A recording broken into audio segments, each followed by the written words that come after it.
Adobe ইলাস্ট্রেটরের মাধ্যমে আমরা আজকে এই ম্যাশ টুল সম্পর্কে শিখব।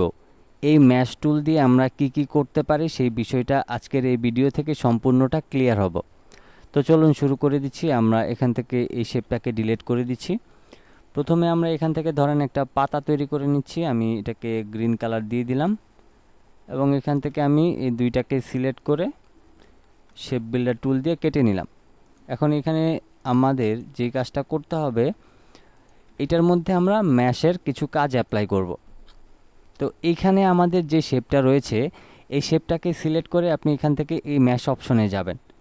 যাওয়ার পর প্রথমে আপনি ধরেন আমি এখানে একটা ক্লিক করলাম, তারপর আমি এখানে একটা ক্লিক করলাম, তারপর আমি এখানে একটা ক্লিক করে দিলাম। এখন এখানে কিন্তু তিনটা ম্যাশ আমরা অ্যাড করেছি।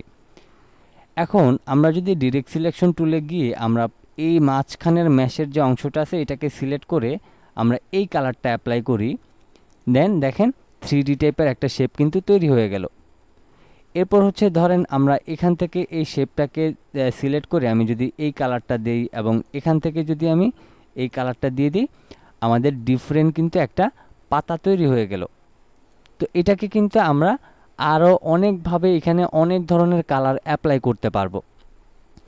যেমন এখানে আমরা যে কালারটা ব্যবহার করেছি এই কালারটাকে ব্যবহার না করে আমরা যদি ধরেন এখান থেকে এই কালারটা অ্যাপ্লাই করি এবং এটার মধ্যে যদি আবার এই কালারটা দিয়ে দিই, তাইলে কিন্তু আমাদের এখানে ডিফারেন্ট একটা শেপ হয়ে গেল। তো আমরা এই ম্যাশ টুলের মাধ্যমে আমরা যে কোনো শেপকে আমরা নির্দিষ্ট যেই কোনো অংশে কিন্তু আমরা নির্দিষ্ট কালার সেট করতে পারবো। যেমন এখানে যদি আমরা এই ম্যাশ টুলে ক্লিক করে আমি ধরেন এখানে আরেকটা অংশ নিলাম, তারপর এখানে আরেকটা অংশ নিলাম, তাইলে কিন্তু এই শেপটা আমাদের আরও অনেক বেশি পরিবর্তন হয়ে গেল। এরপর আমরা ধরেন আরও বেশ কিছু ম্যাশ অপশন নিয়ে নিচ্ছি।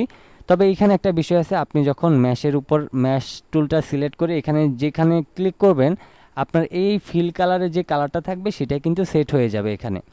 তো আমি ধরেন এখান থেকে এই গোল্ডেন কালারটা সিলেক্ট করে আমরা এখান থেকে আমি এখানে আগে একটা ক্লিক দিয়ে নিচ্ছি। ক্লিক দিয়ে আমি ডিরেক্ট সিলেকশন টুলের মাধ্যমে এইখানটাতে একটু পরিবর্তন করে দিই। আমি ধরেন এই কালারটা দিয়ে দিলাম, তারপর আবার ম্যাশের মাধ্যমে আমি এখানে একটা ক্লিক করে দিলাম। তো দেখেন এখন কিন্তু সম্পূর্ণটা আলাদা একটা আমাদের শেপ তৈরি হয়ে গিয়েছে। এখন আমরা একটু কন্ট্রোল জেড দিয়ে আমরা কিছু কালার কমিয়ে নিই।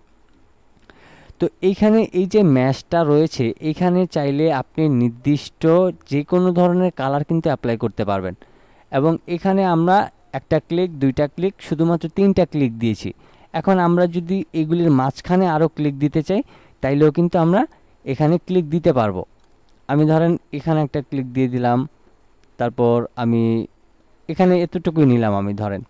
তো এখানে আমি ক্লিক করে এখানে তো আমার ব্ল্যাক কালার অ্যাপ্লাই হয়েছে। আমি যদি ধরেন এখান থেকে গোল্ডেন কালারটাকে সিলেক্ট করে দিই, এখানে গোল্ডেন অ্যাপ্লাই হবে।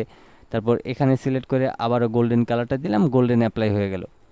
এরপরে আমি ধরেন এখানে সিলেক্ট করে আমি ইয়েলো কালার দিলাম, তারপর এটাতে সিলেক্ট করে আবারও ইয়েলো কালার দিলাম। তো এখানে ম্যাশের কাজটা হচ্ছে যে আপনি যেই কোনো একটা অবজেক্টকে আপনি আপনার নির্দিষ্ট অনুযায়ী আপনি এখানে ম্যাশের একটা আইকন নিয়ে দেন আপনি এখান থেকে যে কোনো কালার কিন্তু আপনি অ্যাপ্লাই করতে পারবেন।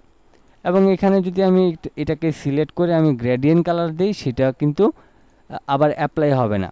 তো এখানে যেটা অ্যাপ্লাই হয় সেটা হচ্ছে যে শুধুমাত্র এখানে যে সলিড কালারগুলি রয়েছে সেই সলিড কালারগুলি অ্যাপ্লাই হবে। আদার্স আপনি এখান থেকে গ্রেডিয়েন্ট কালারে ক্লিক দিলে কিন্তু কাজ করবে না। আর ম্যাশের হচ্ছে আপনি যখন ম্যাশ টুলের মাধ্যমে কাজ করবেন এই ম্যাশ আপনি কিন্তু গ্রেডিয়েন্ট টুল দিয়ে এরকমভাবে কাজ করতে পারবেন না। যেমন আপনি যদি চান যে গ্রেডিয়েন্ট কালারের মাধ্যমে আপনি এরকম কালার দিতে তখন কিন্তু প্রপারলি হবে না, ঠিক আছে? এজন্য আমরা এইরকম কিছু নির্দিষ্ট কালার সেট করার জন্য কিন্তু আমরা ম্যাশ টুলের ব্যবহার করে থাকি। তো আপনি যখনই কোনো ধরনের ম্যাশ টুলের ব্যবহার করতে যাবেন তখনই কিন্তু আপনি এইভাবে করে কাজ করতে পারবেন। আমি ধরেন এই অংশগুলিকে একটু ব্ল্যাক কালার করে দিচ্ছি, দেখি আসলে আমাদের শেপটা কীরকম হয়। দেখেন এই অংশটা হালকা একটু কালা হয়ে আমাদের এদিকে কিন্তু শেপটা পরিবর্তন হয়ে গিয়েছে। তো মূলত ম্যাশ টুলের কাজটা হচ্ছে আপনি যে কোনো একটা শেপকে আপনি আপনার মতো করে কালার সেট করে আপনি এটাকে সৌন্দর্য বাড়িয়ে নিতে পারবেন। এবং এখান থেকে আপনি যেইভাবে চাইবেন সেইভাবে কিন্তু আপনি কালার অ্যাপ্লাই করতে পারবেন, যে কোনো ধরনের কালার আপনি এখানে অ্যাপ্লাই করতে পারবেন। এটা হচ্ছে সুবিধা। তো এখান থেকে ধরেন আমি মাঝখানেরটাতে ডার্ক কালারটা দিয়ে দিচ্ছি, দেখেন এখন কিন্তু শেপটা অনেক বেশি সুন্দর লাগতেছে। আমি এখান থেকে ধরেন এই কালারটা দিলাম, দেখেন অনেক সুন্দর কিন্তু একটা শেপ তৈরি হয়ে গিয়েছে। তা আপনাদেরকে বোঝানোর সুবিধার্থে আমি বিভিন্ন কালার দিয়ে আপনাদেরকে দেখাইলাম। আপনাদের অবশ্যই এখানে যে কোনো ধরনের আপনি কাজ করার সময় অবশ্যই এখান থেকে স্মার্ট কিছু কালার এখানে দিয়ে অ্যাপ্লাই করবেন। তো মূলত ম্যাশ টুলের কাজটা হচ্ছে এরকম। অবশ্যই আপনি এই ম্যাশ টুলের কাজটা একবার হলেও ট্রাই করবেন এবং আপনি বিভিন্ন প্রকার কিছু কিন্তু ট্রাই করে এখান থেকে আপনি এই সৌন্দর্যটা কিন্তু বাড়িয়ে নিতে পারেন।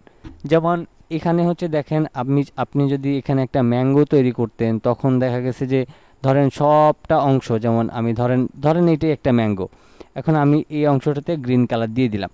এখন অনেক সময় দেখবেন যে আমের সাইডে দিয়ে হালকা একটু এইরকম কালার থাকে, মনে হচ্ছে যে আসলে আমটা পেকে পেকে আসতেছে।